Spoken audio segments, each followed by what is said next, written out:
Chapter 1. The Roots That Remember. The land itself was awakening from its cyclical stupor. In the forests north of Echo Hold, biorhythmic flora emerged. Memory moss pulsed with soft light where significant events had occurred, glowing amber for joy, deep blue for sorrow. Whisper willows had leaves that, when still, showed scenes from the valley's past cycles, glimpses of battles, embraces, and quiet moments now hauntingly permanent. It was here that Arthur Waterhill ventured, drawn by the new, deep tug in his soul connection to the earth. He found a grove where the trees grew in perfect, silent rings. In the center stood a being that was neither plant nor animal, but something in between, a silent heart dryad. She had no name, for names were a function of the old cycles. Her skin was bark etched with glowing, watery veins. Her eyes were pools of still water reflecting an infinite sky. "You are the depth walker." Her voice came not as sound, but as a sudden understanding in Arthur's mind. "The waters below have missed you. They have stories that were never allowed to end." She showed him a route that delved deep into the planet's crust, where primordial aquifers, liquefied history and emotion, flowed.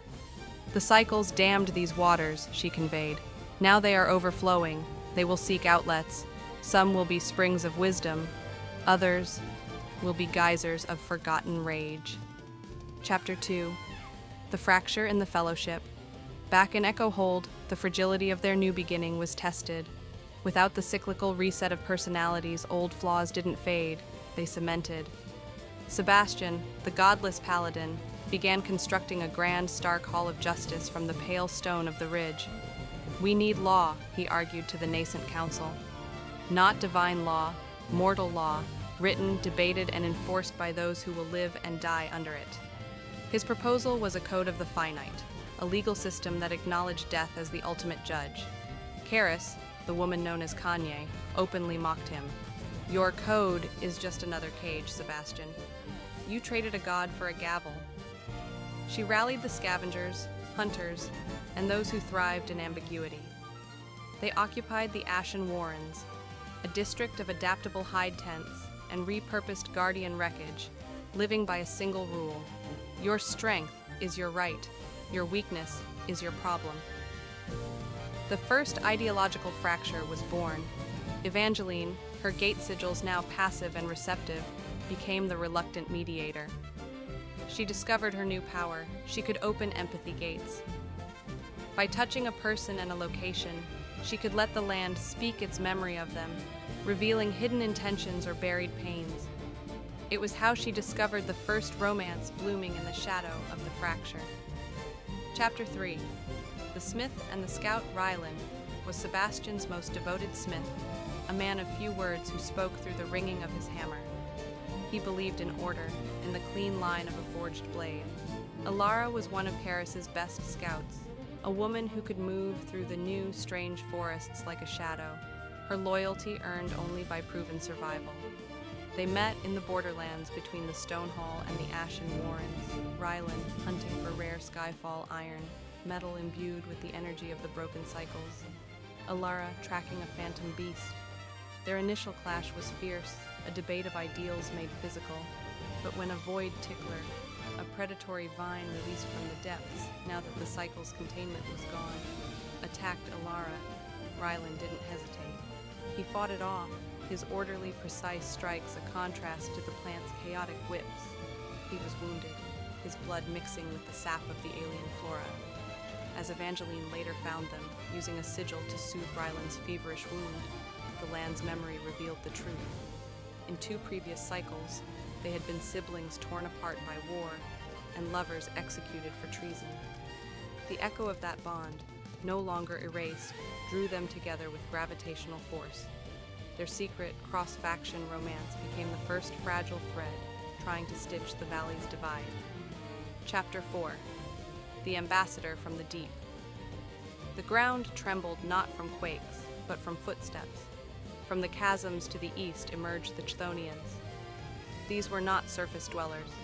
They were a people who had evolved entirely within the deep, lightless realms, living in the immense caverns around the primordial aquifers. Their skin was stone-like, their eyes large and milky, and they communicated through resonant hums in the rock. Their leader, Ambassador Gralf, stood before the Council of Echo Hold. He was 8 feet tall, carved from basalt and studded with glowing crystals.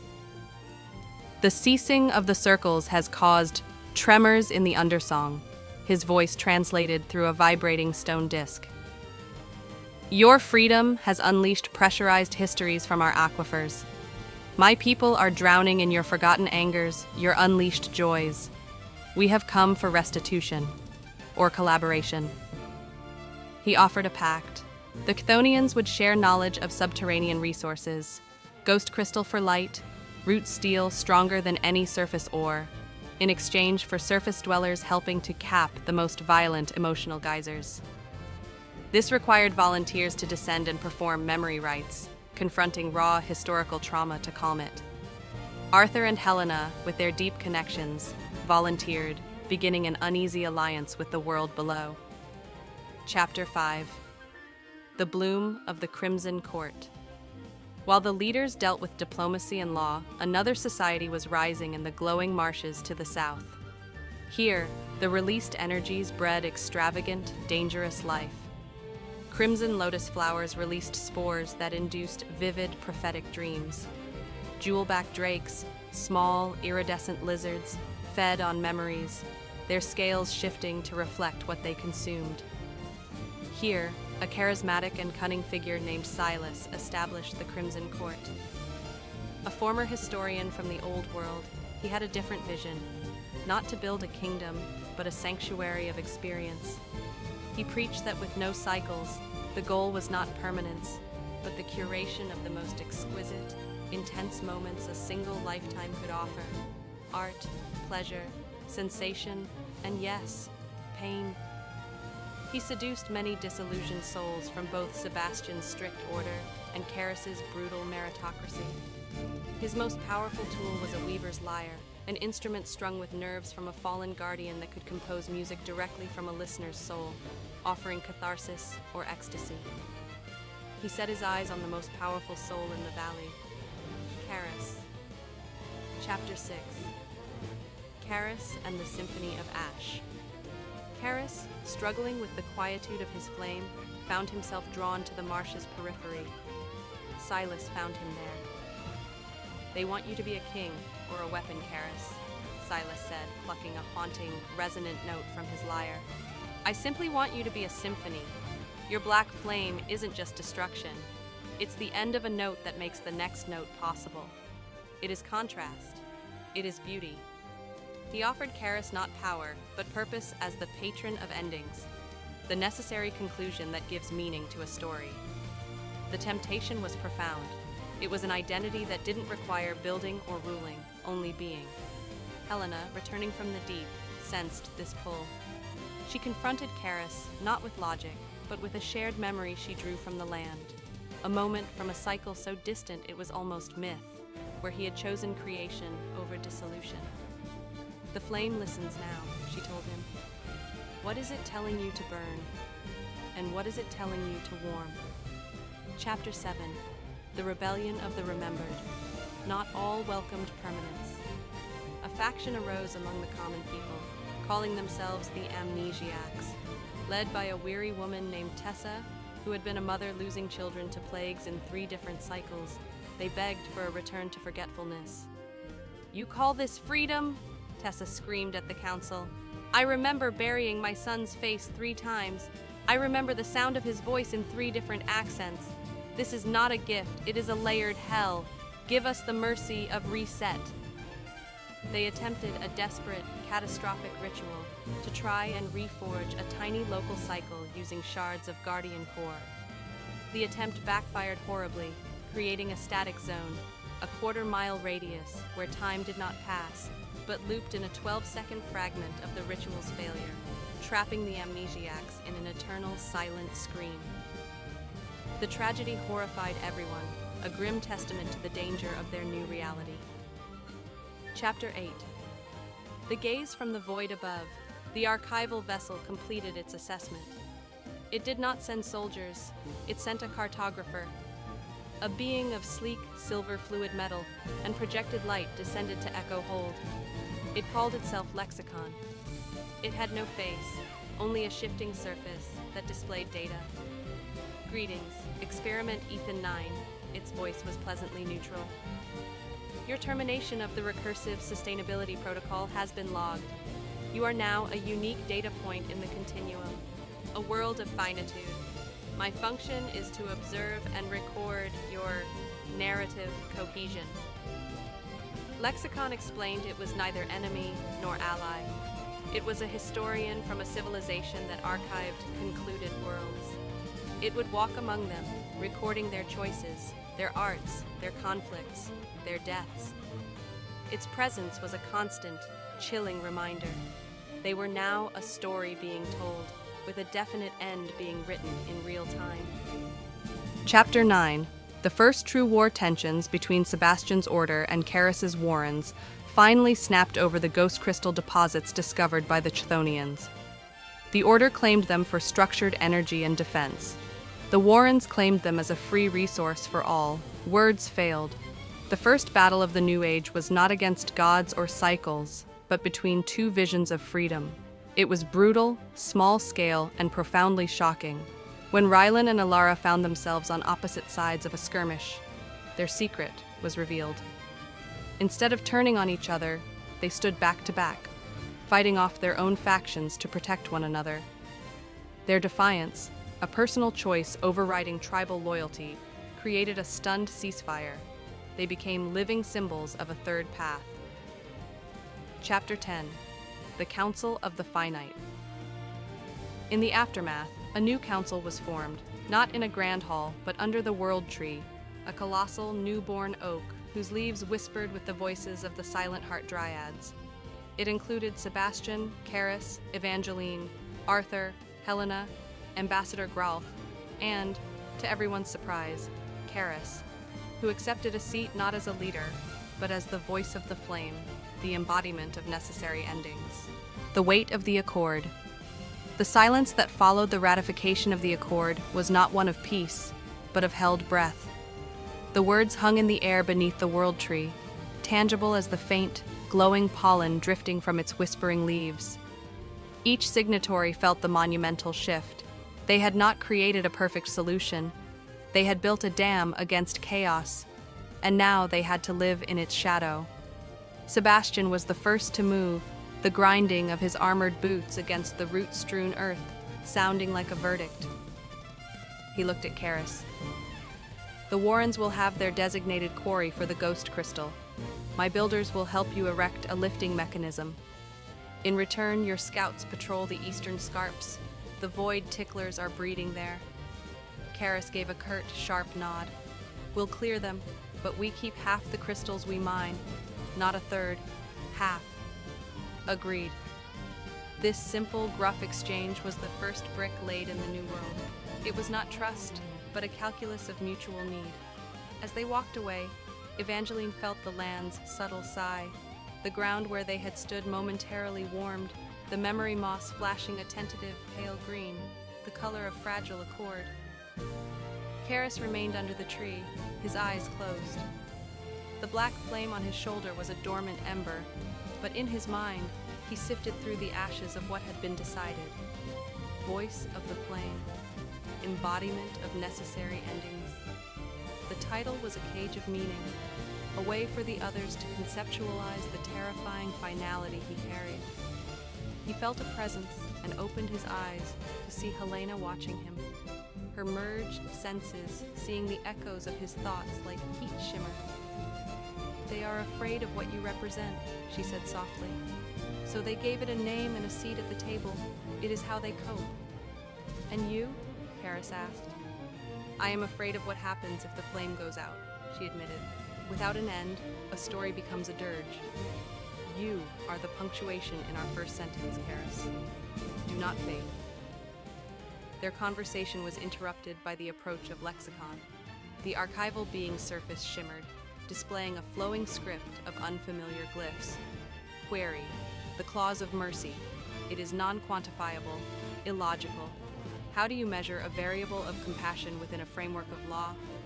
Evangeline stepped forward, her hand instinctively resting on a sigil etched into the world tree's bark. You don't measure it. You feel it. The land remembers. I can consult the memory. Fascinating. You propose an empathic judiciary. Database indicates a 99.7% failure rate for such systems in archived worlds. The emotional variable corrupts the logical framework. Then we will be the 0.3%, Arthur stated, emerging from the tree's other side with the silent heart dryad beside him. The dryad placed a hand on the ground, and a small, clear pool welled up from between the roots, showing a fleeting reflection of the council's debate. The waters below do not judge, they witness. Sometimes, a witness is all that is needed for justice. The static zone, a monument of madness. The following day, the entire population of Echo Hold was led to the edge of the static zone. The air crackled with a silent, violent energy. Within a perfect quarter-mile sphere, the world was frozen. Birds hung motionless in midair. Dust motes were suspended in beams of light that did not shift. At the epicenter, the amnesiacs were captured in various poses of anguish and desperate ritual, their faces etched with a horror that would never fade or complete itself. Tessa, their leader, was frozen kneeling, her hands outstretched to a shattered guardian shard, her mouth open in a silent scream that reverberated in the soul, not the ears. Sebastian removed his helmet, his face grim. This is the cost. This is what happens when we claw backwards at a mercy that is gone. Caris, for once, had no sharp retort. She saw the brutal, practical truth of the zone. It was the ultimate trap. Can it be dissolved? She asked Evangeline. Evangeline, pale, reached out with her empathic sense and immediately recoiled, gripping her head. No, it's a perfect loop. It doesn't exist in time. It is time, tied in a knot. To undo it would be to unravel causality itself here. It is a wound that cannot heal, only be remembered. Caris felt the black flame stir on his shoulder. It leaned toward the zone, not with hunger, but with a strange, solemn recognition. This is an ending that cannot end, it seemed to whisper to him. It is my opposite, a perpetual almost. He spoke, his voice rough. We do not breach it. We do not try to fix it. We build a wall around it, not to hide it, but to honor it. The wall of the unmade. Let it stand forever as our first and greatest warning. The decision was unanimous. As masons from the Order and scavengers from the Wardens began hauling stone to mark the zone's perimeter, Lexicon floated closer, its surface displaying rapid calculations. Observation. You memorialize failure. This action is inconsistent with survival-driven species profiles. Typically, failure is buried or mythologized. We are not typical, Helena replied, her voice haunted as she watched the frozen faces. We are what happens when stories are allowed to have permanent consequences. This is our mythology, written in real time, in stone and suffering. The Crimson Court's first mask word of the Accord and the haunting monument spread quickly. In the marshes of the Crimson Court, Silas saw not tragedy, but sublime material. He announced a mask of the finite, the first great art event of the New Age. The great hall of the court was an open-air pavilion grown from living, phosphorescent reeds and draped with fabrics colored by lotus spores. Jewel-backed drakes skittered along the rafters, their scales flashing with stolen memories of the attendees, creating a dizzying kaleidoscope of light. Silas played his weaver's lyre, and the music physically shaped the mist rising from the marshes into ephemeral sculptures. A towering figure of a guardian that dissolved into fluttering birds, a blossoming tree that crumbled into embracing lovers. Caris attended, drawn by a promise of understanding his role. He watched, the black flame a calm, dark pupil amidst the riot of light and sound. See, Silas murmured, appearing beside him as a sculpture of a burning city faded into a field of stars. Endings are not ugly. They are the moment of transformation. You are not a destroyer, Caris. You are the artist of transitions. The Order would have you be a headsman. I would have you be the conductor of the final glorious note. For a moment, Caris was tempted. Here, his power was not a tool for counsel or a threat to be managed, but a muse. But then he saw, across the crowd, Elara and Rylan. They were not dancing. They stood together, hands clasped, watching the mask with quiet, sober eyes. They saw the beauty, but also the evasion. The mask celebrated endings, but glossed over the enduring quiet pain that followed, the pain they themselves carried from opposing sides of a war. They represented not a brilliant, explosive transition, but the hard, daily work of building after. Caris looked from Silas's enticing smile to their clasped hands. He gave the courtier a faint, sad smile of his own. You compose the song of endings, Silas, but someone must live in the silence that comes after the music stops. He left the mask then, the flame on his shoulder flickering once, as if in agreement. The Chthonian Pact. First test. The pact with the Deep Dwellers faced its first trial within the week. A memory geyser erupted in the cavern of weeping echoes, not with water, but with a torrent of pure, agonized grief from a forgotten cycle, the collective loss of an entire civilization. The pressure threatened to crack the cavern ceiling and flood the upper tunnels with psychic despair. Arthur and Helena descended with Ambassador Grolth. They did not go to cap it with force. Following the Dryad's teaching, they went to guide it. The geyser was a pillar of swirling silver liquid that wept faces and echoed with shattered lullabies. Arthur waded into the edge of the pool, letting Utalon's presence within him resonate with the water's ancient memory. Helena used her merged consciousness to weave a narrative, not to suppress the grief, but to acknowledge it, to give it a shape and a name it had never been allowed. For hours they stood, a conduit for a sorrow millennia old. Finally, the violent geyser softened. The silver liquid settled into a placid, mirror-like pool. From its center, a new form of crystal grew, a sorrow spire, clear as glass, within which the faint, beautiful echoes of the lost songs could be heard if one listened closely. It was not a victory over pain, but a sanctification of it. Grolth hummed deeply, the sound one of profound respect. You have not conquered history. You have made a pact with it. This is unknown to us. Lexicon's revelation. Lexicon observed all of this. One evening it projected itself before the council, which now met regularly under the World Tree. Data analysis complete. Initial assessment, it stated. Your societal model is inherently unstable. The Accord is a tense equilibrium of contradictory principles. The Crimson Court celebrates decay, the Order resists it, the Warrens exploit it, the Deep Dwellers fear it. Probability of catastrophic societal fragmentation within 5 solar cycles, 82.4%. A heavy silence fell. Then Caris snorted. So your great prediction is that we might fail. We already knew that. Correction. My function is not to predict your failure, but to record its unique pathway. However, a new variable has been identified. Lexicon's surface shifted, showing an image of the Sorrow Spire in the deep cavern, then the Wall of the Unmade, then the joined hands of Alara and Rylan. You are not merely building a society. You are engaging in a continuous conscious act of meaning-making.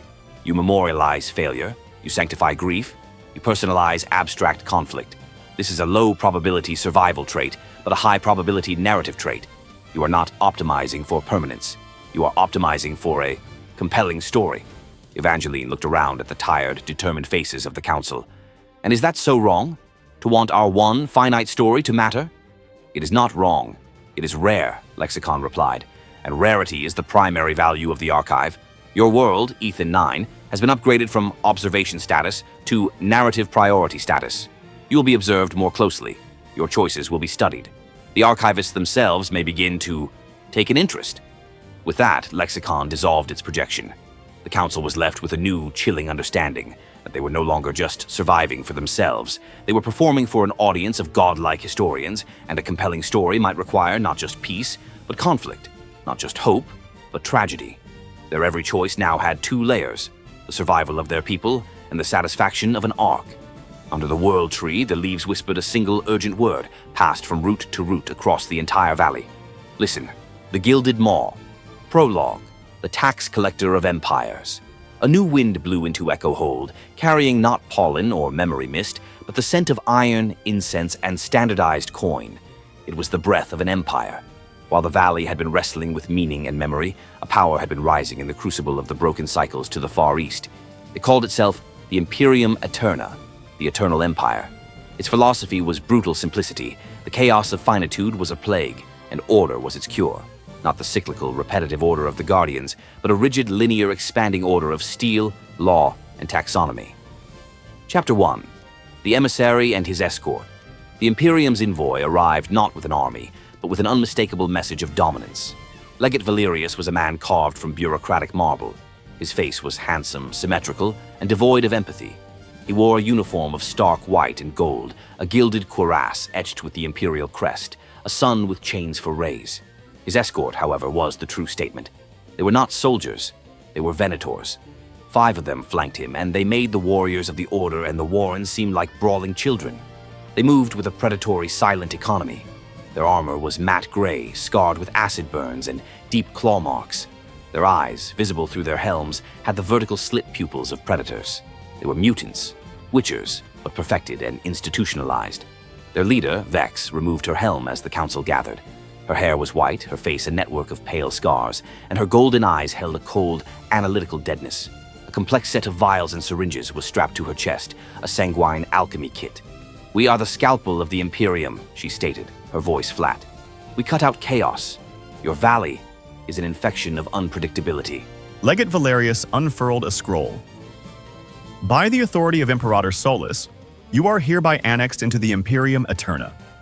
You will adopt the Imperial Codex, pay the Titan's tithe, 1/3 of all resources, magical or mundane, and submit your population for census and categorization." Silence. Then laughter, bitter, cold laughter from Caris. "You walk into our home with your freakish pets and declare us yours? You have no idea what we are." Vex's hand moved. It was a blur. A silvered shard, a dart no longer than a finger, appeared embedded in the post next to Caris's head. It hummed with a frequency that made teeth ache. "We know exactly what you are," Vex said. "You are a conclave of sentimental anomalies. We have purged larger infestations." Chapter 2. The Venators Grim. Hierarchy of the Scarred. The Venators were the Empire's solution to the monstrous byproducts of the broken world. Their order had a rigid hierarchy. The Gilded Legate, Valerius, political oversight. No mutations, pure authority. Prefectus. Vex, a fully fledged Venator master. Survivor of the full, brutal mutation process, the Grim.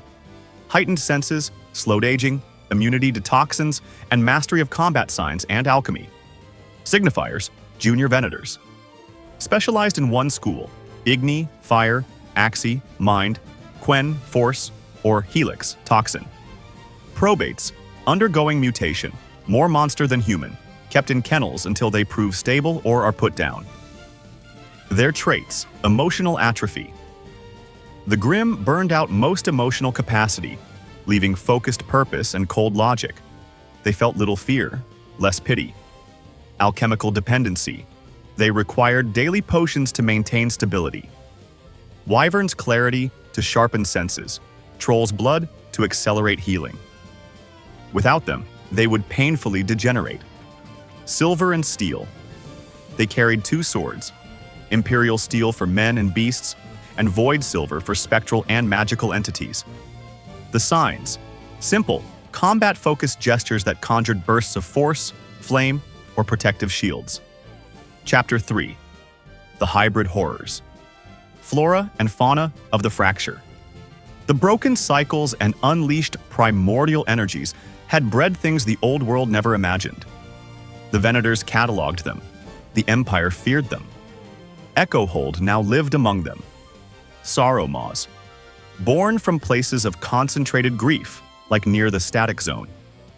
Appearing as beautiful, weeping humanoids made of moss and shadow, they lured the grieving with whispers of lost loved ones before consuming their memories, leaving hollow, living husks. Chimera spawn. Aggressive hybrids. Gryph scorpions. The front half of a mountain lion, the back of a giant scorpion, with a stinger that induces paralyzing visions. Scale ravens that breathed a corrosive mist and nested in clusters that mimicked screaming faces. The blight heart trees. Flora that fed on conflict. Where blood was spilled in anger, these twisted trees would grow overnight, their fruit pulsing with a dark light. If eaten, the consumer would experience the rage and pain of the dead combatant, often driving them mad. Echo doppelgangers.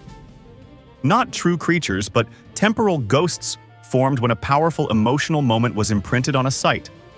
They were harmless but disorienting, repeating fragments of past lives. A lover's argument, a warrior's last stand. Vex explained dispassionately. The fracture you caused has made reality a petri dish. Your freedom is biological anarchy. The Imperium quarantines and exterminates such outbreaks. Chapter 4. The Hunt. Begins. A gruesome bargain. Legate. Valerius made a generous offer. Demonstrate your value. A sorrow maw pack has dens in your northern woods, destabilizing the region. Your unique talents, he said, glancing at Evangeline and Helena with distaste, may locate them. My Venators will exterminate them. Succeed and we will postpone the tithe for 1 moon. Fail or refuse, and we will categorize your valley as a hostile anomaly zone and cleanse it. It was an impossible test. To refuse meant immediate war with an empire. To comply meant becoming their tools and leading killers to a monster born from their own collective pain. Caris saw the grim calculus. Sebastian saw a military threat. Arthur felt the land's distress. It was Rylan and Alara who proposed the third path. We guide them, Alara said, but not to the dens. To the Blight Heart Grove near the Wardens. Let the Empire's scalpels taste the rage they so despise. Chapter 5. The Crimson Court's Alluring Poison.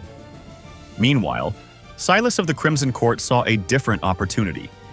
He invited Legate Valerius to a private viewing. He didn't show him art. He showed him a captured juvenile Gryph Scorpion, pacified by lotus spores and placed in a gilded cage. Your Venators see only pests to be crushed, Silas purred, playing his lyre. I see potential, the raw, unfiltered experience of the wild. Imagine, Legate, an imperial menagerie. The terror of your subjects refined into aesthetic thrill. A controlled, profitable chaos. I offer my expertise in curation. Valerius, a man of absolute control, was fascinated by the idea of owning chaos. A secret pact was born. The court would become the Empire's procurers of exotic horrors, granting Silas power and protection. Caris, getting wind of this, was torn between disgust and a ruthless appreciation for the move. Chapter 6. The Bloody Grove and a Venator's Doubt. The guided hunt went as Alara and Rylan planned. The Venators, led by Vex, entered the Blight Heart Grove. The air was thick with the scent of copper and ozone. The trees pulsed. When the signifier of Igni torched a creeping vine, the grove screamed. The psychic backlash of old battles hit them. The Venators' emotional atrophy was their shield, but it was not total. Vex, for the first time in years, felt a ghost of an emotion, a staggering alien grief that was not her own. It was the grief of 100 fallen warriors, filtered through the tree's sap. As her squad efficiently slaughtered the reacting, aggressive flora, Vex hesitated. She saw not monsters, but pain given form. Her cold logic faltered. What is the tactical purpose of purging a symptom without addressing the wound? The thought was heresy. Arthur, watching from the shadows with the Silent Heart Dryad, felt her moment of doubt ripple through the water table. The scalpel has a crack, he whispered. Chapter 7. Lexicon's Hypothesis and the Imperial Menace. Lexicon observed the hunt, the secret pact, and the doubt. It presented a new analysis to the Echo Hold Council, now including a wary Vex, who had come alone under cover of night. The Imperium Eterna is a narrative counterpoint. You represent chaotic, empathetic meaning-making. They represent sterile, imposed order. Your conflict was statistically inevitable. However, the variable Vex introduces a new equation: ideological corruption within the monolithic entity. Vex spoke, her voice still flat, but with a new intent. The Imperium's order is a lie. It does not cleanse chaos. It harvests and weaponizes it. The Venators are not purifiers. We are janitors for the Imperial engine. The Titan's tithe fuels forges that build prisons for things they do not understand. She placed her void silver sword on the world tree's root. I have malfunctioned. I see the flaw in the system. To correct it, I must defect. You need my knowledge of their tactics, their weaknesses, their classification of you. She looked at each of them. You are classified as follows: Sebastian, anomaly type, the dogmatic sentinel; Caris, anomaly type, the feral individualist; Caris, anomaly type, the entropic nexus; Evangeline, anomaly type, the empathic vector. You are not citizens to be. You are specimens to be dissected or assets to be used. Chapter 8. The Forging of the Broken Blade. Her defection changed everything. It was not an alliance of trust, but of mutual desperation. Under Vex's tutelage, they began a cruel preparation. Alchemy. Vex taught them to brew basic counters to Venator potions. A fog of dulled scents to negate Wyvern's clarity. A poultice of rapid corruption that would accelerate Troll's blood into a toxic, flesh-eating agent. Tactics. They fight in triads. One signifier of Axii to disorient, one of Igni to kill, one of Quen to shield. You must break the triad. Target the Axii user first. They are the most psychologically vulnerable without their grim. The hybrid threat. Vex confirmed the Empire was already experimenting, creating Imperial Chimera, bioalchemical horrors bred for war, more controlled and deadly than wild spawn. Caris trained with Vex. His black flame against her signs. She was the first opponent he could not simply overwhelm with finality. She was a living ending in her own right. In their sparring, a grim respect formed. Evangeline learned to shield her mind from Axii signs, using her empathy as a mirror, reflecting the mental assault back on its source. Rylan and Alara, using Vex's diagrams, began forging weapons tipped with Blight Heart resin, designed to deliver psychic shock. Chapter 9. The Gathering Storm, a tripartite war. The Valley now faced war on 3 fronts. The open threat, Legate Valerius and the remaining Venators, soon to be reinforced. The secret shadow. Silas and the Crimson Court, now Imperial agents, seeking to capture Echo Hold's unique specimens and monsters for the menagerie. The internal rot. The knowledge that the land itself, in its new, painful freedom, could birth horrors from their own collective trauma. Sebastian looked at their makeshift, desperate preparations. The mutated hunter, the grieving landwalker, the smith and scout in love, the flame of endings, the ex-paladin, and the cynical survivor. He looked at the wall of the unmade in the distance. "We are not an army," he said. "We are a diagnosis. A diagnosis of a world trying to live without a script. Let the Empire try to cure us." They will find the illness is life itself. Under the world tree, its leaves whispered a new word, born from the converging threats, endure. The edge of the known world. Prologue, the cartographer's despair. In the Hall of Infinite Conquests at the heart of Imperium Eterna, maps covered walls that stretched into vanishing points. Yet the newest additions were troubling. They showed edges, not coastlines or mountain barriers, but stark, absolute boundaries where the world simply stopped. Where the sky met an unmoving wall of starless void, where oceans poured into silent abysses with no opposite shore. For the first time in his relentless conquest, Imperator Solus faced not resistance, but finality. Chapter 1. The First Boundary, the Silent Sea Legate. Valerius stood at attention in the throne room as the Imperator reviewed his reports. A shimmering holomap displayed the Empire's extent. "Explain this, Legate." Solus's voice was calm, deadly. He pointed to the western edge of the map, where the Sea of Whispers met the gray nothing. "Our finest ships, manned by void-hardened sailors, reached its edge after 80 days of sailing," Valerius reported. "The water ceases. It falls into absolute silence. No sound, no wind, no light returns from below. Our long-range scouts describe it as the edge of the world. Attempts to send probes resulted in their complete dissolution. No magic, no technology functions beyond that line." Solus rose, his gilded armor reflecting the cold light of the chamber.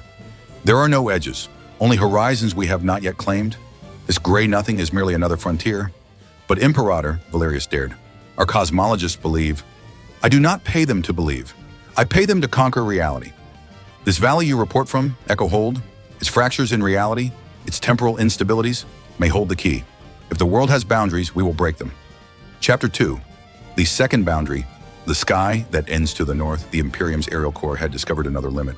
The sky-piercer spires, mountains that scraped the heavens, ended not in atmosphere thinning into space, but in a crystalline firmament, an invisible, impenetrable barrier of solidified air and frozen light.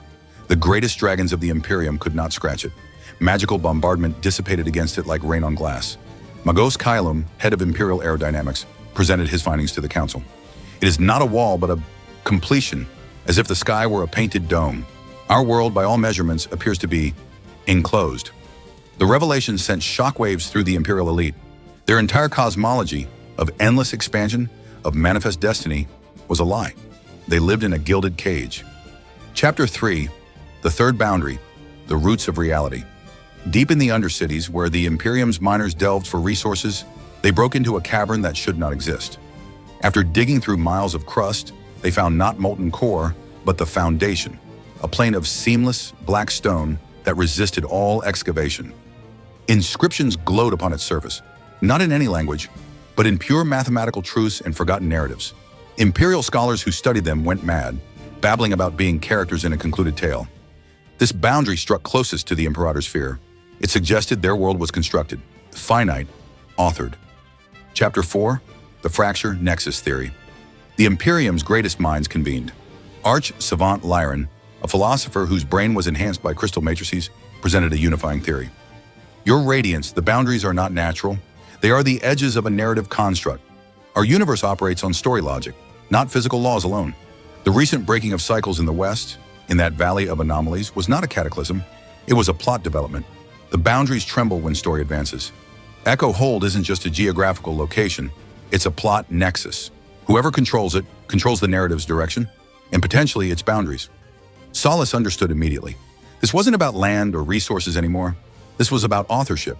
So the anomalies there, the Flame Wielder, the Empath, the Depthwalker, they're not just powerful individuals. They're protagonists. Exactly, Your Radiance. And in any story, the protagonist determines how it ends or continues. Chapter 5, The True Purpose of the Venators. Vex, hearing whispers of this through her remaining Imperial contacts, revealed the horrifying truth to the Echo Hold Council. The Venators were never just monster hunters. We were narrative enforcers. Our mutations, our signs. They're not natural evolutions. They're genre tools. The Imperium has been unconsciously enforcing a genre of conquest across the world. Every monster we killed, every rebellion we crushed, it wasn't just politics. It was pruning narrative branches that didn't fit the Imperial story. She opened her alchemy kit, showing vials of shimmering liquid. These aren't just potions. This is ink, narrative essence. Wyvern's clarity, that's focus. Troll's blood, plot armor. We've been drinking story mechanics to make the Imperium's tale seem inevitable. Arthur stared at his hands. Then our connections, the land's memories. Character development, Vex said flatly. Your valley, by breaking the cycles, broke genre conventions. You're writing your own story. That's why the Imperium fears you. You're not just rebels, you're competing authors. Chapter 6. The Imperial Menagerie's secret Silas, now firmly in the Imperial camp, discovered something terrible in his role as procurer for the Menagerie. The captured hybrids weren't just beasts, they were plot devices given flesh. A Griff Scorpion wasn't a random mutation, it was foreshadowing made biological. A Sorrow Maw was tragedy manifested. He reported to Valerius, the creatures from the fracture aren't chaos, they're narrative potential taking form. Every new monster is a possible plot twist waiting to happen.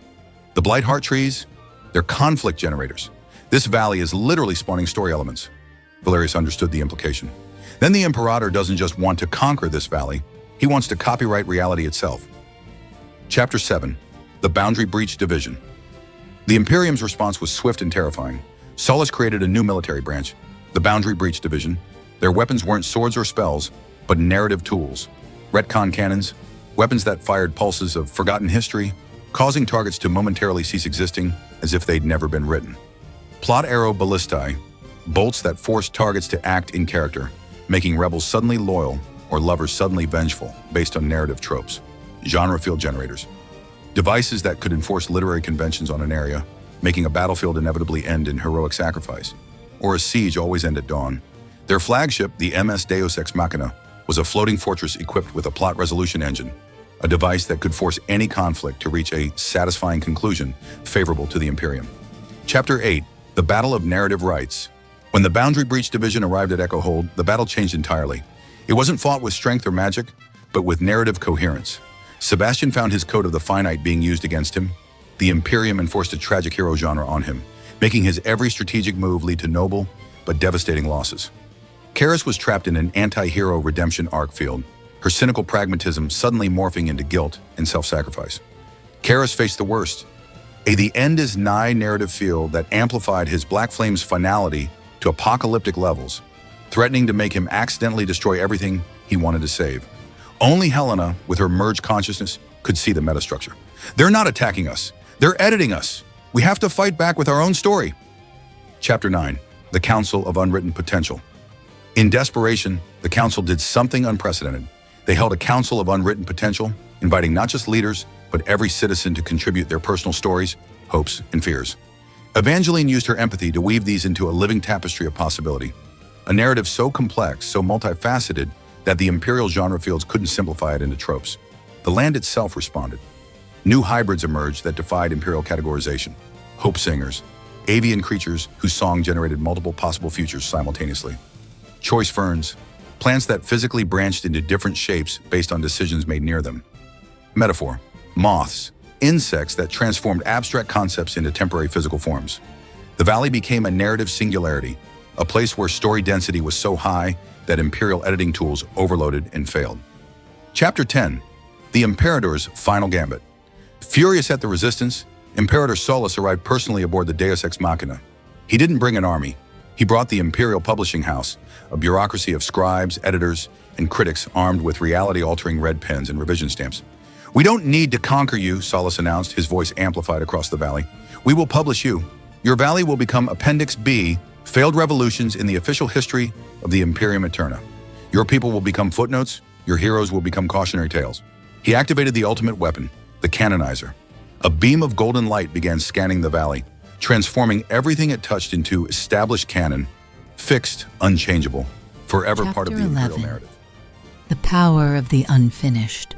As the canonizer beam approached the world tree, Caris did something no one expected. He didn't fight it, he joined it. My flame isn't just about endings, he realized. It's about the space between chapters. He focused his black flame not against the golden light, but around it, creating a buffer zone of permanent potential, a space where nothing was canonized because nothing was finished. In this space, stories remained unwritten, choices unmade, endings undetermined. The two forces, canonization and potential, clashed in a silent battle of metaphysical principles. The very air crystallized into narrative structures, then shattered into possibility fragments. Helena, using her connection to the merge, saw the truth. The boundaries aren't walls, they're the edges of the current draft. Every time we make a real choice, every time we write our own story, we expand the margins. Chapter 12, The First Expansion. As the battle raged at the metaphysical level, something miraculous happened at the valley's edge. Where Caris's flame of potential met the canonizer's beam of fixed narrative, the gray nothing beyond the sea of whispers began to change. It didn't retreat, it developed. New colors bled into the void, shapes formed, not imperial constructions, not natural formations, but something entirely new. A coastline appeared where there had been only abyss. A forest of crystal trees grew from the solidified nothingness. The boundary was being written in real time by the conflict of narratives. Lexicon appeared, its surface flashing with excitement. Fascinating. You are not breaking the boundary. You are collaborating with it. The edge is responding to compelling narrative conflict. This is unprecedented in all archived worlds. Chapter 13, The New Frontier. The battle ended not with victory or defeat, but with negotiation. The canonizer overloaded and shut down. The black flame retreated, spent. Before them, where once was the edge of the world, now stretched new land, uncharted, unwritten, full of potential. Imperator Solus stared, his ambition warring with wonder. "It's a blank page."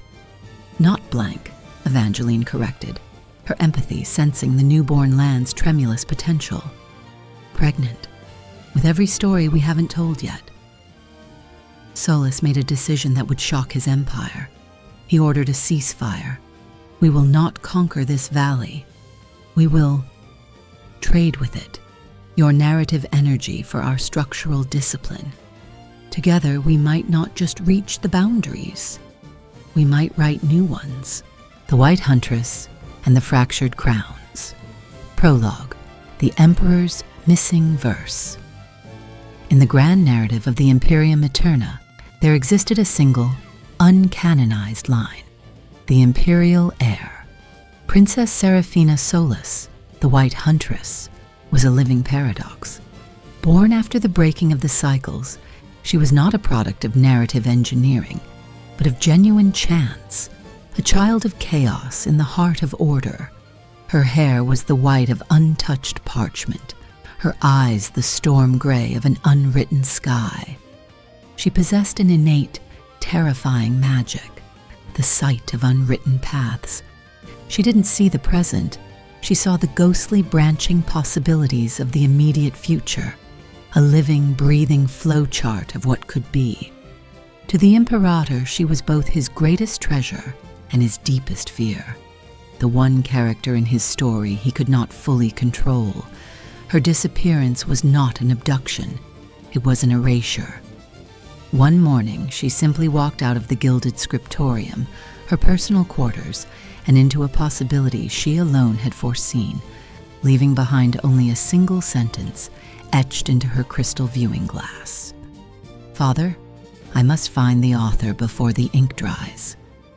Chapter 1. The Emperor's Decree and the New Kings. The disappearance sent seismic waves through the freshly expanded world. Imperator Solus, his obsession with narrative control now fused with paternal desperation, issued the Edict of the Lost Quill. The Great Hunt. Every Venator, every boundary breach agent, every imperial resource was to be diverted to finding Seraphina. The vassal Levy. The newly contacted kingdoms on the fringes of the new frontier were commanded to assist, under threat of being written out of existence as irrelevant territories. This forced the emerging powers to declare their stance toward the Imperium.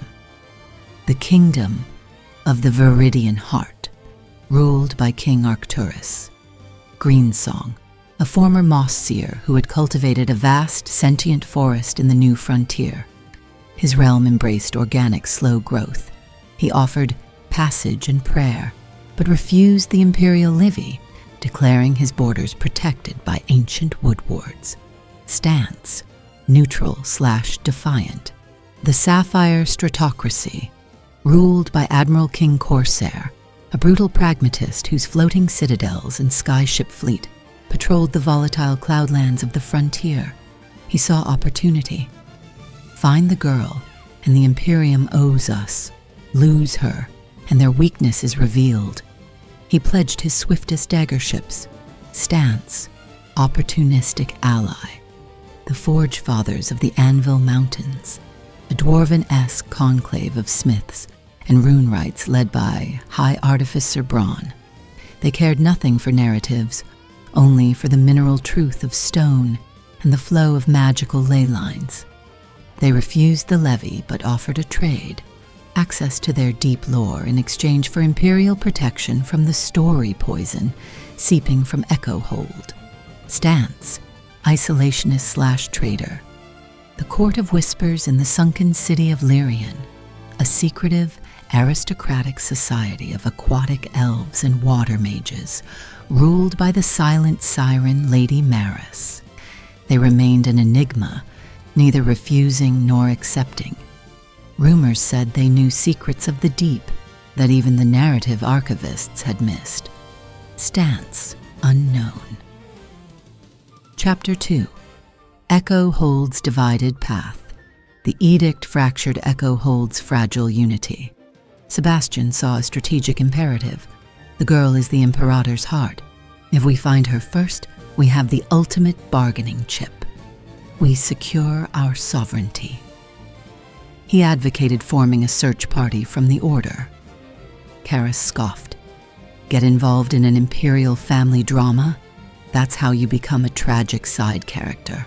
The Warrens will have no part in this royal goose chase. She focused on fortifying the Ashen Warrens against the inevitable imperial overreach. Caris felt a strange pull. The description of Seraphina's power, seeing unwritten paths, mirrored his own flame's relationship with endings. He remained silent, contemplative. Evangeline, using an empathy gate on the discarded viewing glass, felt the princess's overwhelming sense of purpose. and a deep, chilling loneliness. She's not running away. She's running toward something she alone can see coming. Vex, the defected Venator, provided the crucial insight. The Imperium's search will be methodical, predictable. They'll scan for narrative anomalies, magical signatures. But if the girl can see paths, she'll avoid those. To find a living contingency, you don't follow logic, you follow chaos. This led to an unlikely alliance. Caris, Evangeline, Arthur, and Vex would form a covert track, using Vex's knowledge of Imperial blind spots and Arthur's connection to the land's deeper, non-narrative truths. Chapter 3. The Cults and the Rebels. With the Imperial gaze turned outward, internal pressures exploded. The cult of the true author, a fanatical religion that sprang up in the Imperium's lower cities. They believed the world had an author, a cruel, absent god, and that breaking narrative tools was blasphemy. They saw Seraphina as a living erratum to be cleansed. They began sabotaging boundary breach facilities. The Unbound, a rebel faction within the Imperial military itself, led by a disgraced Venator prefect named Kaelin. They believed the Imperium had lost its way, trading true order for meta-narrative tyranny. They sought to overthrow Solus not to install a new ruler, but to dismantle the narrative machinery entirely. They saw Seraphina as a potential figurehead or a target, depending on her allegiance. The Guild of the Quill, an underground society of scribes, poets, and historians who practiced wild writing, creating small illegal stories that could briefly alter local reality. A love poem that makes two strangers briefly smitten, a satire that makes a corrupt official hiccup truth. The Imperium hunted them as reality terrorists. Chapter 4. The Witch of the Winding Way. The search led Caris's group to the borderlands of the Veridian Heart, to a place called the Tangled Weald. Here, space itself was narrative spaghetti. Paths looped, distances lied.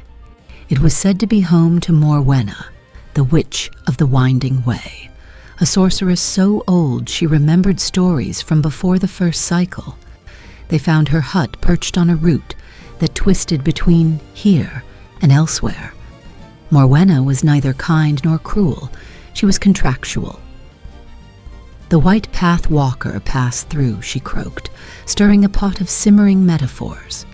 She paid with a memory of her father's smile, a precious, true thing.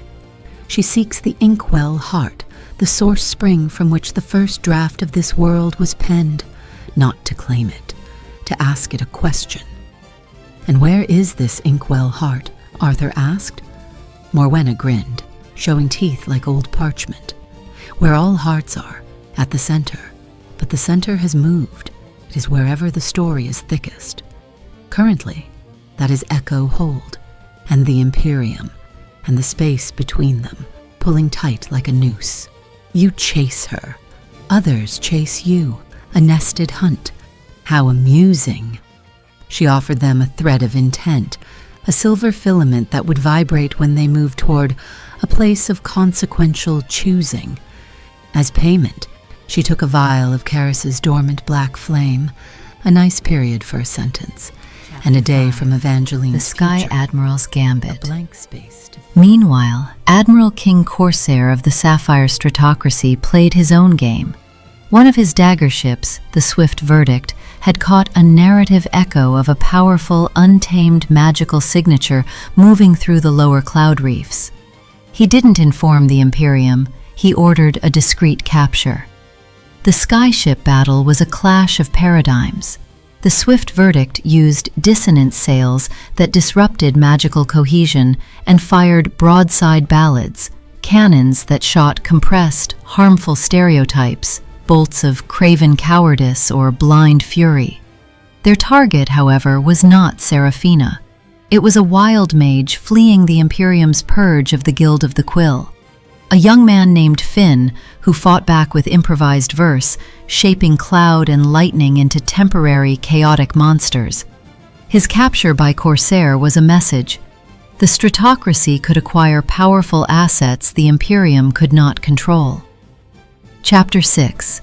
The Law of the New Frontier. In the power vacuum, a need for common law arose.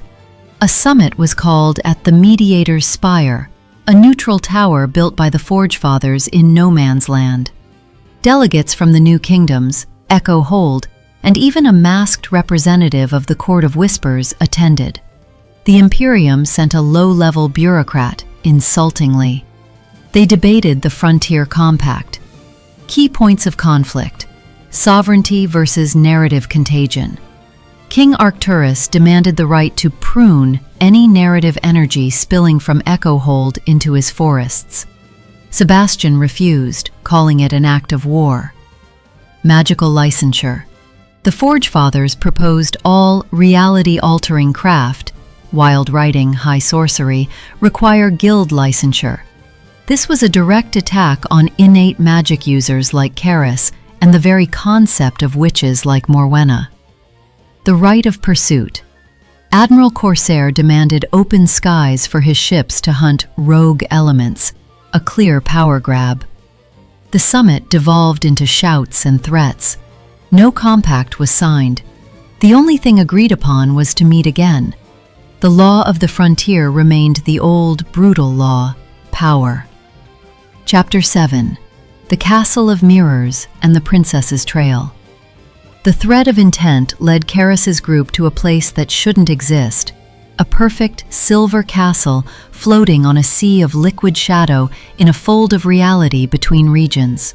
The Castle of Mirrors. Each mirror reflected not the viewer, but a possible version of them: a king, a beggar, a monster, a saint. In the throne room, they didn't find Seraphina. They found a choice she had left behind. 3 mirrors glowed. In one, they saw Seraphina kneeling before a pulsing dark wellspring, the Inkwell Heart. In another, they saw her standing beside her father on the deck of the Deus Ex Machina, her eyes empty and gold canonized. In the third, they saw her alone in a featureless white room, writing furiously on the walls with her own blood, creating a new world from her bones. A voice, Seraphina's, echoed. "You who walk the broken path, I saw you coming. I see all possible yous. One of you can find me. The one who chooses not for strategy or fear or desire, but for the story that needs to be told. Choose the mirror that shows the path you will take to me. But know this, the path you choose will become the true path, and the other me's will cease to be. Your choice will kill 2 worlds to save one." It was a brutal test of narrative ethics. Evangeline felt the weight of the unborn possibilities, each a universe of suffering and joy. Arthur heard the silent screams of the unchosen reflections. Vex analyzed it as a trap or a training exercise.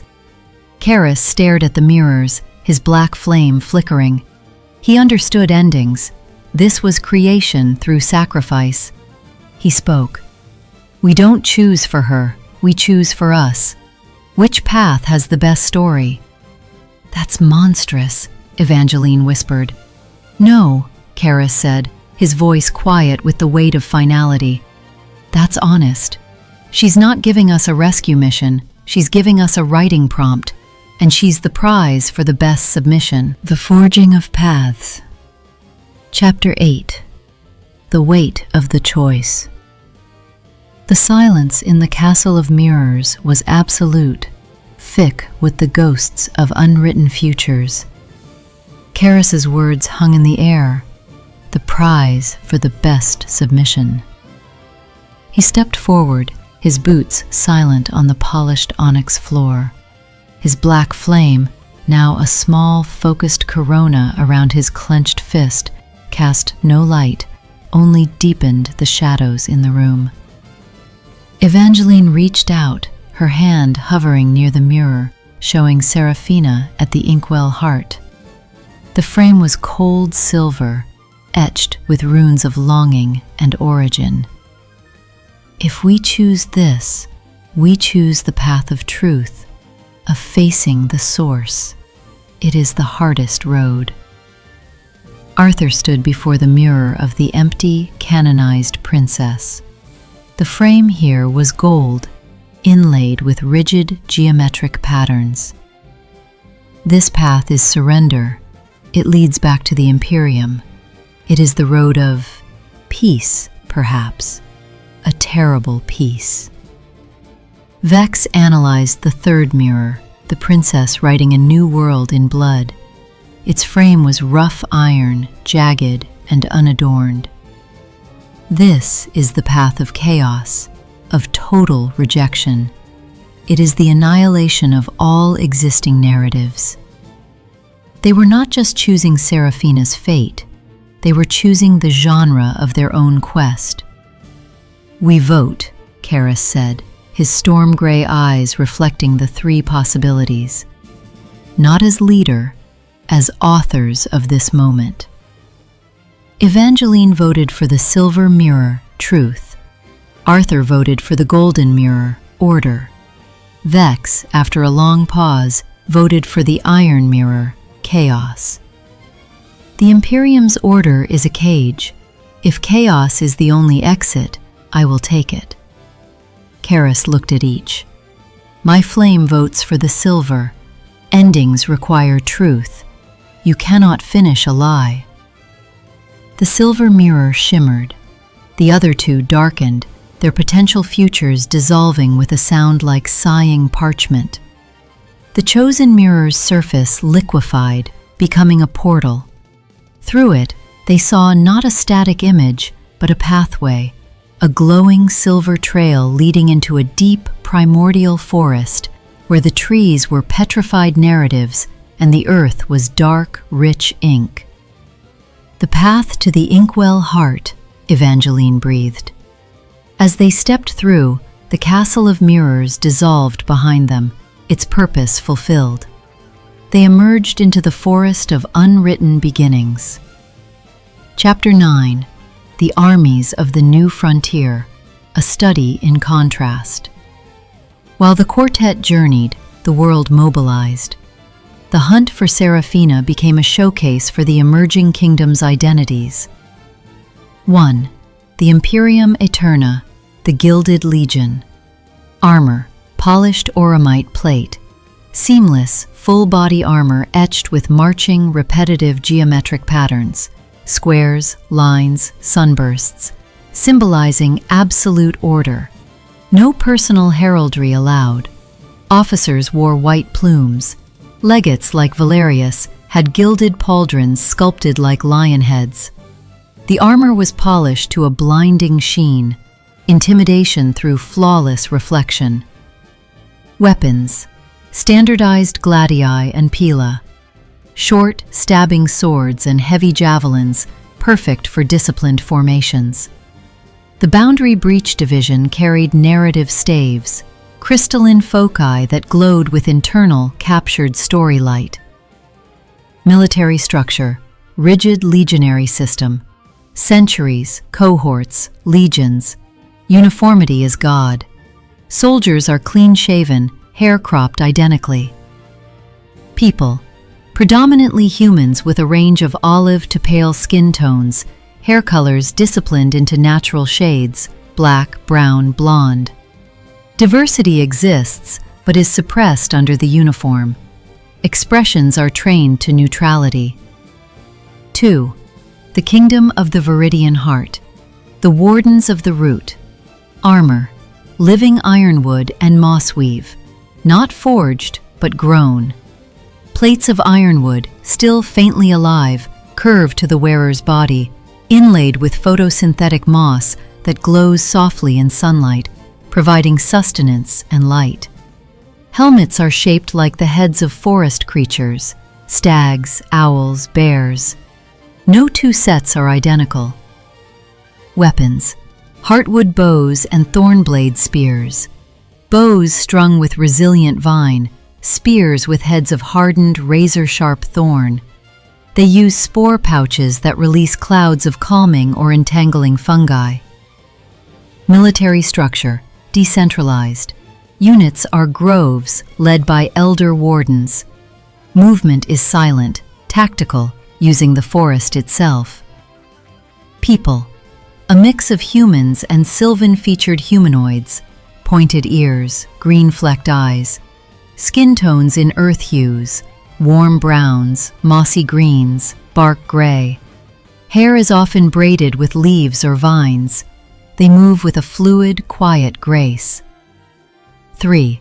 The Sapphire Stratocracy, the Sky Corsairs. Armor, lightweight sky steel and reinforced leather. Built for agility on swaying decks. Cuirasses are burnished blue steel, engraved with wave and cloud patterns.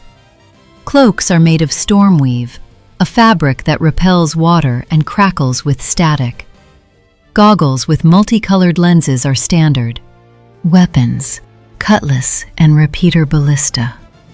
Curved, brutal cutlasses for close quarters. Personal, shoulder-mounted windlass repeaters fire short, barbed bolts. Their ships are their true weapons.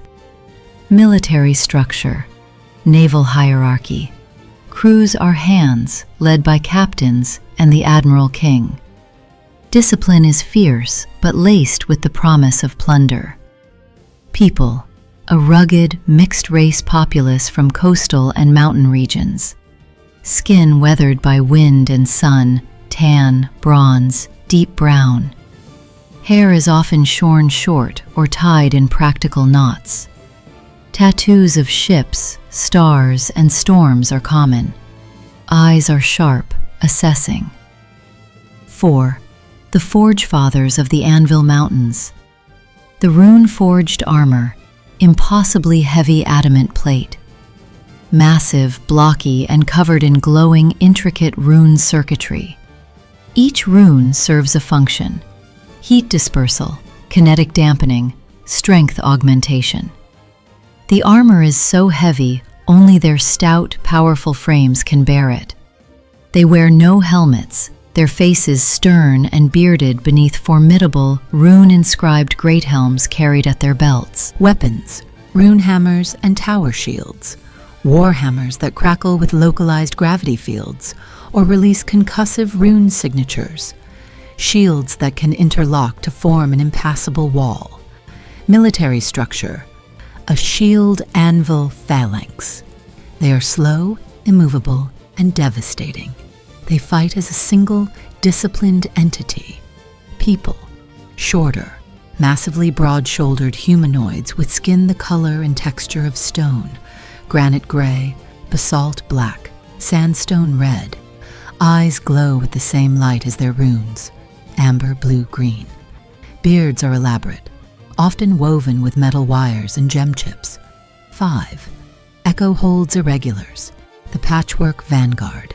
Sebastian's Order, salvaged guardian plate.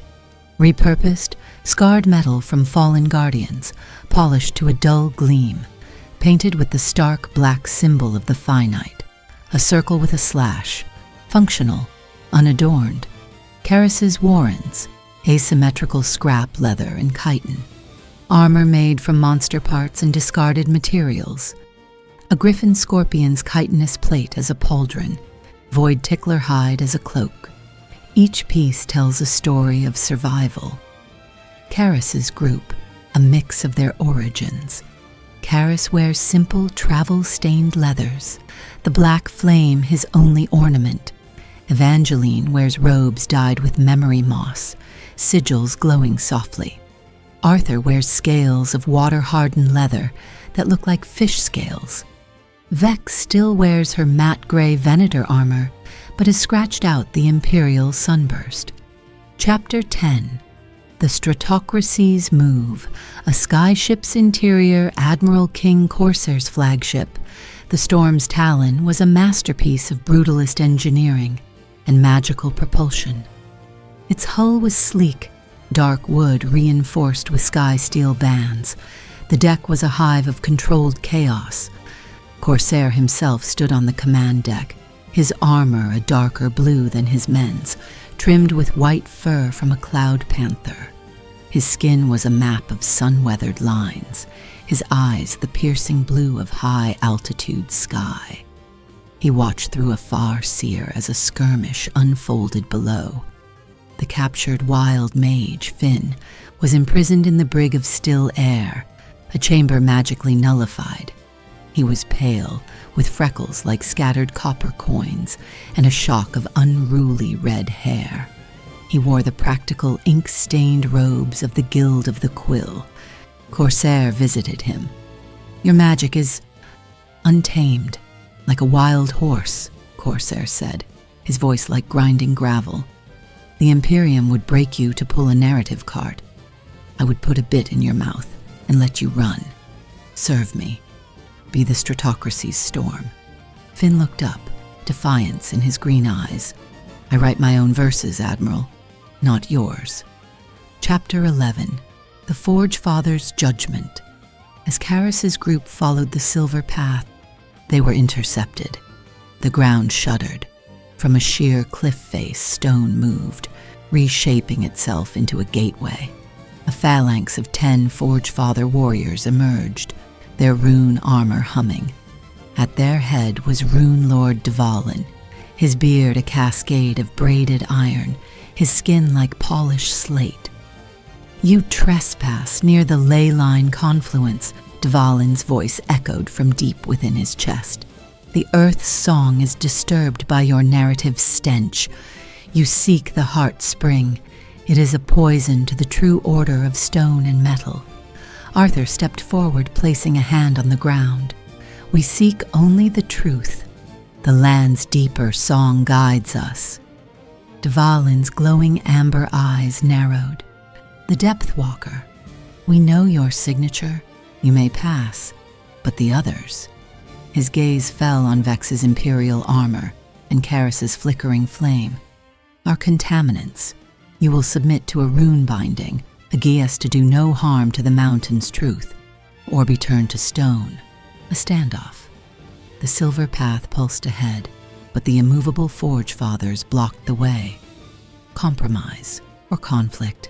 The choice tested their unity and their commitment to the path of truth they had chosen.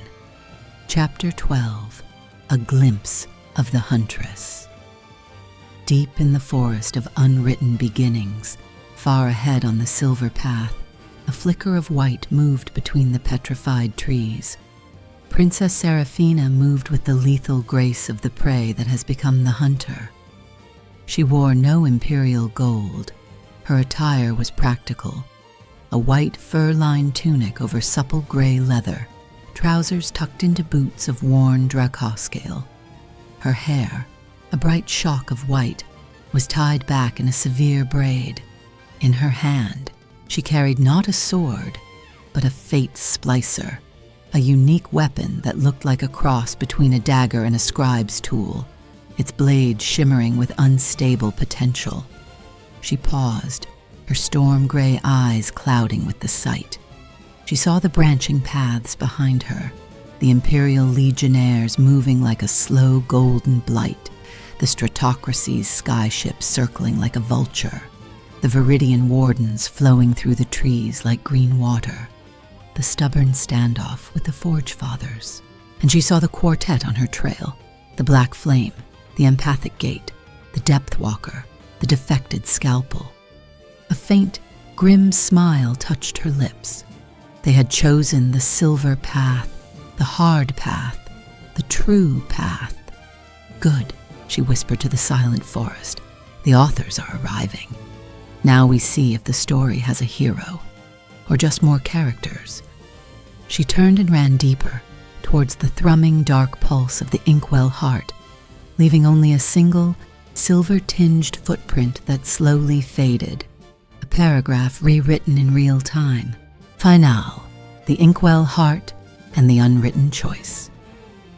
Chapter 13. The Price of Passage. The standoff with the Forge Fathers stretched thin. Runelord Dvalin's offer was a geas, a magical oath burned into one's soul with runic fire. To refuse meant being petrified where they stood, added to the mountain as a warning. Vex broke the silence. She removed her Venator helmet, letting her white scars and cold golden eyes meet Dvalin's glowing amber gaze. I have worn one master's chains. I will not wear another's even etched in pretty light. Her hands moved to her vials, not to attack, but to prepare a final catastrophic alchemy. Caris placed a hand on her arm. The black flame whispered to him, "They are not enemies of truth. They are guardians of a different truth." He stepped forward between the phalanx and his companions. "You guard the mountain's song. We seek the heart's truth. Are they not the same? Let us hear your song. If it rings false, do what you must." A gamble. Dvalin stared, then gave a single, slow nod. He struck his rune hammer against his shield. A deep, resonant gong echoed, not through air, but through the bedrock itself. The sound was a question in the language of stone. Arthur fell to his knees, his hands flat on the earth. His eyes rolled back, showing only white. He spoke, but with the voice of deep aquifers and grinding tectonic plates. He speaks truth. Their path is not of corruption, but of reconciliation. The heart's ink stains the roots. The mountain thirsts for its source. Let them pass. They carry the needle that may sow the tear. Arthur collapsed forward, blood trickling from his nose, the price of channeling such deep, raw truth. The Forge Fathers lowered their weapons. Dvalin gestured. The cliff face parted like a curtain, revealing a tunnel leading down, following the silver path. The mountain has spoken. Do not make it regret its mercy. Chapter 14, The Chamber of the Heart. The descent was endless. The air grew thick and sweet, like old parchment in ozone. The silver path ended at a vast natural cavern. At its center was not a fountain or a spring, but a still, black pool, the Inkwell Heart. Its surface was a perfect, non-reflective void. Above it, suspended in the air without support, floated 4,000 luminous symbols. They were not runes or letters, but primal glyphs, the fundamental building blocks of all concepts, emotions, actions, and things in this reality. They pulse slowly, in a rhythm like a sleeping god's heartbeat. Love, war, stone, mercy, hunger, memory, end. To look upon them directly was to feel one's mind stretched to its breaking point. And there, kneeling at the pool's edge, was Princess Seraphina. She looked up as they entered. Her storm-gray eyes were weary, haunted by the countless paths she had foreseen and discarded to arrive here. Her white braid was frayed, her leathers stained with travel, and what looked like old ink. "You chose the mirror of truth," she said, her voice clear but tired. "I wondered which version of you would arrive." "We came to find you," Evangeline said gently. "No," Seraphina corrected, standing. "You came because the story needed you too, just as I came because I saw the only path that doesn't end in a gilded page or a blank void." She gestured to the floating symbols, the lexicon of origin, the 4,000 words from which every story in our world is built. "My father doesn't want to conquer land. He wants to find this place and edit this." Chapter 15, The Treasure of Beginnings. Around the chamber's edges were alcoves, holding the treasury of first drafts, physical artifacts that were the prototypes of all things. The first blade, a shard of crystallized conflict, its form shifting between sword, spear, and axe. The unbroken vow, a simple braided cord of light that hummed with the concept of promise. The mirror of might have been, a silver glass showing not reflections but the ghostly outlines of choices not taken. The quill of the anonymous, a plain feather quill, its tip eternally wet with black ink from the pool. To touch it was to feel the terrifying responsibility of creation. Seraphina walked to an alcove holding a simple, silver circlet, the diadem of paths. This is what I need, not to control the symbols, but to navigate them, to find the one missing glyph. Missing? Caris asked. There are 4,000 symbols here, she said, but the first author, whoever or whatever they were, left a space for a 4,001st. A symbol for a thing not yet conceived. A concept like free will, or forgiveness, or co-authorship. My father wants to write his own symbol, supremacy. I want to find the one that was intended to be found. Chapter 16. The armies converge. They did not have time. The cavern shuddered. From the tunnel they came from, the disciplined tramp of Ormite boots echoed. Legate Valerius and a century of gilded legionnaires entered, weapons raised. From a fissure in the ceiling, ropes dropped, and sapphire stratocracy Corsairs, led by a grinning Captain Reese, rappelled down, cutlasses drawn. From the shadows of other tunnels, Veridian Wardens emerged, bows drawn, and Forge Fathers stamped in, forming a wall. The chamber was now a powder keg of every major power, all surrounding the Inkwell Heart. Valerius spoke. Princess Seraphina, by order of your father, you are to return. This anomaly is to be secured for the Imperium. Captain Reese laughed. The Admiral King sends his regards. He'll be taking the treasure, thanks. The elder warden present, a woman named Lyra, shook her head. This place is a root of the world. It will not be plundered. Dvalin hefted his hammer. The mountain will bury this chamber before we allow its desecration. Chaos erupted, but not a battle, a tense, snarling stalemate. No one dared strike first, for fear of damaging the symbols or the pool. Chapter 17. Intimacy in the eye of the storm. In the midst of the standoff, Seraphina looked at Caris. Her sight showed her his possible paths, 100 different endings, most of them violent. But one, faint and fragile, glimmered with a different light. You are the flame that ends stories, she said, moving close to him, her voice for him alone. The factions watched, confused. I am the sight that sees all their possible beginnings. We are a paradox. He looked down at her. She was shorter than him, her head tilting back to meet his gaze. The weariness in her eyes was mirrored by the weight of finality in his. What does your sight show you now? He asked quietly. It shows me that the 4,001st symbol isn't here to be found, she whispered, a revelation dawning. It's here to be made. And it requires both an end and a beginning. Her hand, small and calloused from climbing and holding her fate splicer, touched his, where the black flame slept. A jolt went through them both, not pain, but a shocking, quiet resonance.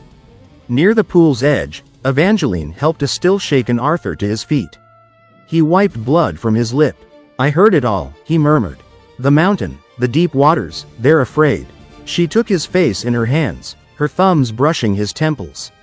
Then we must be brave for them, she said, and pressed her forehead to his, a gesture of shared strength, of a bond deeper than the chaos around them.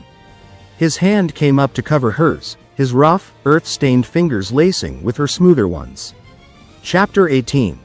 The surprise, the true author. As the tension peaked, the quill of the anonymous in its alcove began to glow. From the Inkwell Heart, a figure rose. Not a person, but a constellation of light formed from a dozen of the 4,000 symbols: memory, loneliness, hope, regret. A gentle, ancient voice, composed of the rustle of pages and the sigh of a closing book, spoke in all their minds. I am not a god. I was a scribe, a chronicler from a world that learned too late that stories need room to breathe. The light form gestured to the symbols. I built this lexicon. I set these rules. Then I tried to leave.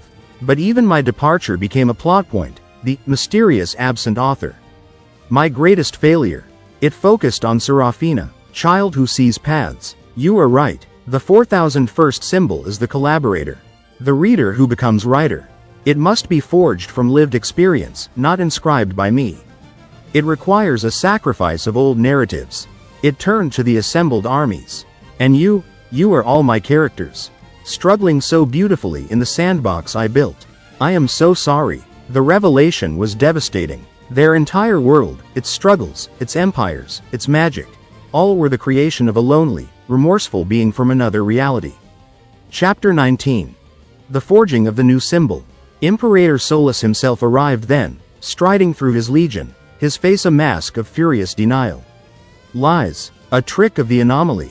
There is only the narrative we control. The author's light dimmed with sadness.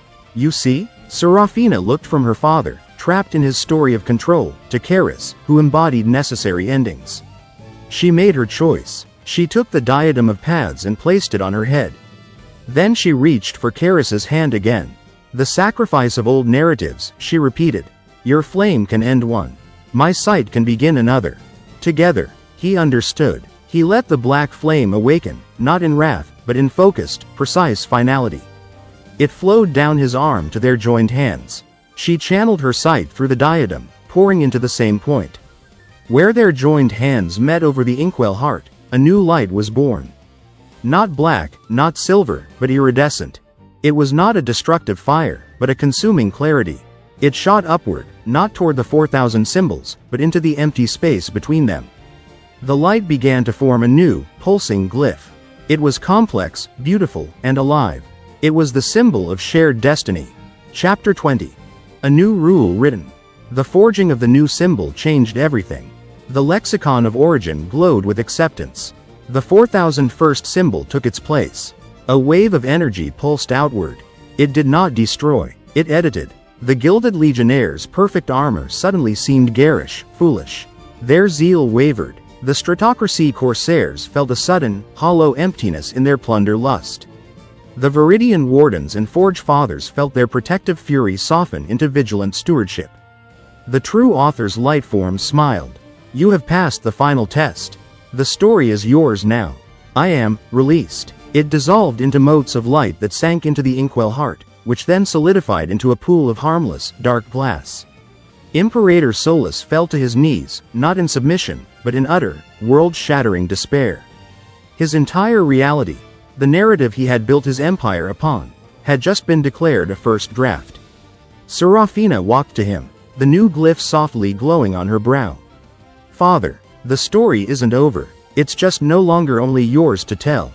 He looked up at his daughter, the living embodiment of the chaos he feared, and saw not an anomaly, but an heir to a different kind of empire.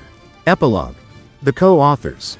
Weeks later, an accord of the Inkwell was signed in the now neutral chamber. The Imperium, its purpose shattered, began a painful transformation. Seraphina, with Caris at her side, remained to guide it toward something new. Arthur and Evangeline returned to Echo Hold, their bond deepened. He became the speaker for the deep places, she, the keeper of empathic gates. They worked to heal the fractures in the land. Vex found a new purpose. Leading a joint force of Venators, Wardens, and Forge Fathers to peacefully manage the wild, narrative-spawned creatures, not as hunters, but as rangers. The 4,000 symbols remained, but now the 4,001st glowed at their center. They were not a tool to be seized, but a constitution to be understood. A council of all the kingdoms, including the now engaged Court of Whispers, was formed to study them, to learn the rules of their reality so they could wisely write their own.